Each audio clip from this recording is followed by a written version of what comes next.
Yes, यही लोग देश की प्रगति के आधार स्तंभ होते हैं। इस दल में उन लोगों की आवश्यकता नहीं होती या उनका प्रवेश निषेध होता है जो मन के कच्चे, इरादों के टुच्चे और आत्मविश्वास में बच्चे होते हैं। याद रखिए, मानसिक एकाग्रता जितनी दृढ़ और धनी होगी उतनी ही निश्चित होती है सफलता। सफलता का अनुपात मात्र मन की एकाग्रता तथा कार्य के प्रति निष्ठा एवं प्रतिबद्धता पर निर्भर होती है। इसे हम दूसरे तरीके से समझ लेते हैं।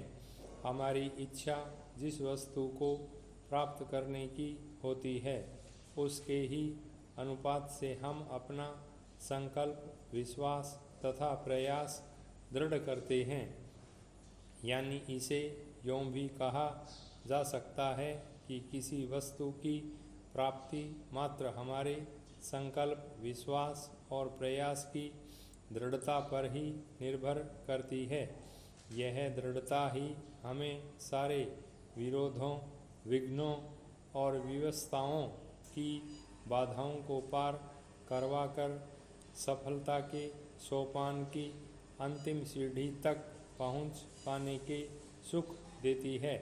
इसीलिए संकल्पों से ओतप्रोत मन अपार शक्तियों का खजाना माना गया है। संकल्प से ही शक्ति का संचार होता है। इस गुरु मंत्र को हमें पूरी तरह से समझ लेना चाहिए। हमारी प्रगति के ताले की यह मंत्र ही कुंजी है। खुल जा सिम सिम और खुल गया ज़माने की सबसे ज़्यादा कीमती और अद्भुत हीरे जवाहरात का खजाना। आइए, स्वागत है, आप इसके मालिक बन सकते हैं। इस पर आपका अधिकार हो सकता है, किंतु यह दृढ़ संकल्प कभी कभी विध्वंसात्मक भी हो सकता है।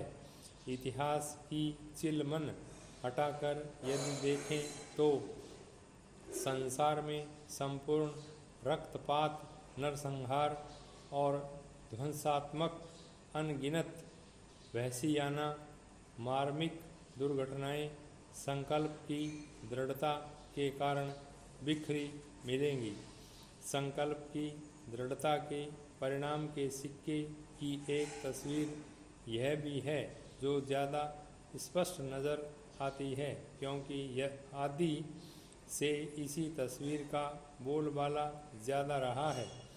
भारत के कुरुक्षेत्र युद्ध से लेकर खाड़ी की इराक कुवैत झड़प तक इसी संकल्प की दृढ़ता की परिणति की श्रृंखलाबद्ध कहानियाँ हैं।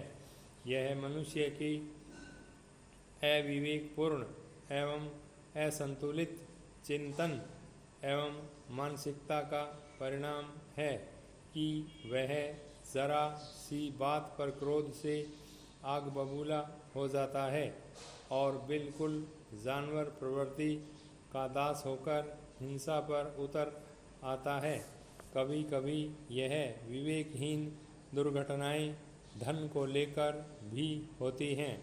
वैसे मनुष्य जर, जमीन, जन को ही लेकर अपना मानसिक संतुलन खो बैठता है और मरने मारने पर उतर आता है, क्योंकि वह उपर्युक्त तीनों पर अपना स्वामित्व जताता है और उन्हें वस्तु मान बैठता है।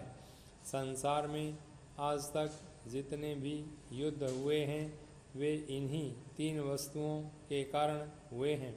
परंतु यदि इसी संकल्प को विवेक एवं बुद्धि से खर्च किया जाए तो निश्चित ही परिणाम सुखद और रचनात्मक निकलते हैं। संसार में अनेक उदाहरण मिलते हैं जहां मानव को अनेक उपलब्धियां प्राप्त हुई हैं। यदि आप कुछ चमत्कारी अथवा क्रांतिकारी कार्य करना चाहते हैं, यदि आप इतिहास में अपना स्थान विशेष बनाना चाहते हैं और यदि आप अपने समाज व स्वदेश में अपनी यादगार छाप डालना चाहते हैं तो आपको अपने चरित्र, कार्यशीलता, क्षमता, योग्यता और व्यक्तित्व की दृढ़ता प्रदर्शित करनी चाहिए।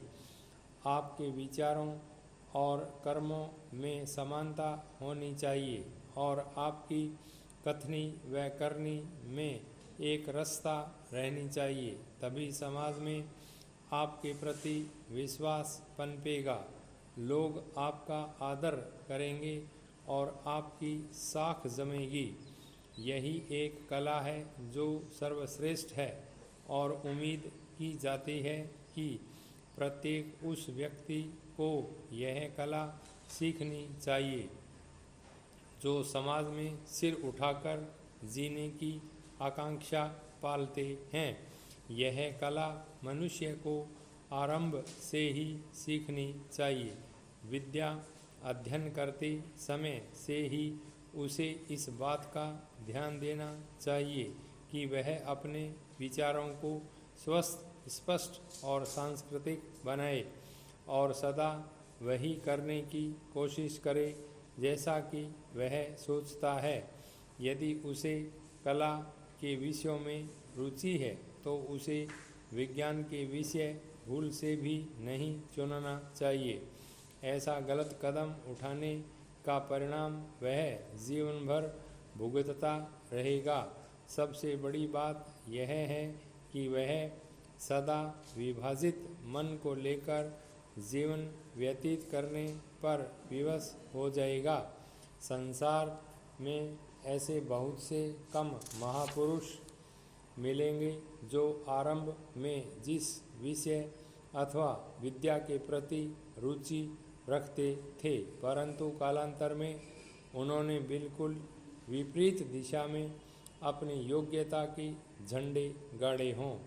परंतु मैं विश्वास के साथ कह सकता हूँ कि यदि उन्होंने अपने मनोवांछित विषय में तरक्की की होती तो उन्हें अपने वर्तमान स्थान पर पहुँचने के लिए अधिक सरलता होती और सुकीर्ति एवं यश अपेक्षाकृत कम समय के भीतर प्राप्त हो जाता। पाई पैरा। एक मनोविज्ञान की बात बताता हूँ। मैं चाहूँगा आप इसे ध्यान से पढ़ें और फिर स्वयं पर या अपने मित्र अथवा निकट संबंधी पर आजमाएं। मनुष्य के मस्तिष्क पर नकारात्मक अथवा सकारात्मक विचारों का आक्रमण आमतौर से तभी होता है जब वह किसी रचनात्मक प्रक्रिया अथवा विचार में व्यस्त नहीं होता। जिस समय हमारी शक्ति किसी कार्य में लगी हुई होती है, यानी हम कार्य में व्यस्त होते हैं, तो नकारात्मक विचार हमें स्पर्श नहीं कर पाते, क्योंकि हमें उस किए जाने वाले कार्य के अतिरिक्त कुछ अन्य बात पर विचार नहीं आता। देखिए, काफ़ी सूक्ष्म बात बताने जा रहा हूँ। रचनात्मक कार्य करते समय आपको संदेह तक नहीं सताता। कार्य रोक देने के बाद आप उसके परिणाम के बारे में जब सोचते हैं, तब ही संदेह, शंका और भय आपके मानस के आकाश पर धुआं बनकर छाने लगता है। परंतु यह स्थिति ध्वंसात्मक अथवा नकारात्मक कार्यगुजारी के दौरान नहीं रहती। उस समय आपको आपका मन पल पल पर ठोकता रहता है। शंकाएं और संदेहों के चमगादड़ आपके बंद अंधेरे मस्तिष्क में तेजी से चक्कर लगाकर आपको आतंकित करते रहते हैं। आप पूछेंगे यह भेद क्यों? इसका उत्तर सिर्फ एक ही है कि मनुष्य की प्रकृति रचनात्मक और अहिंसात्मक है। भाई स्टॉप।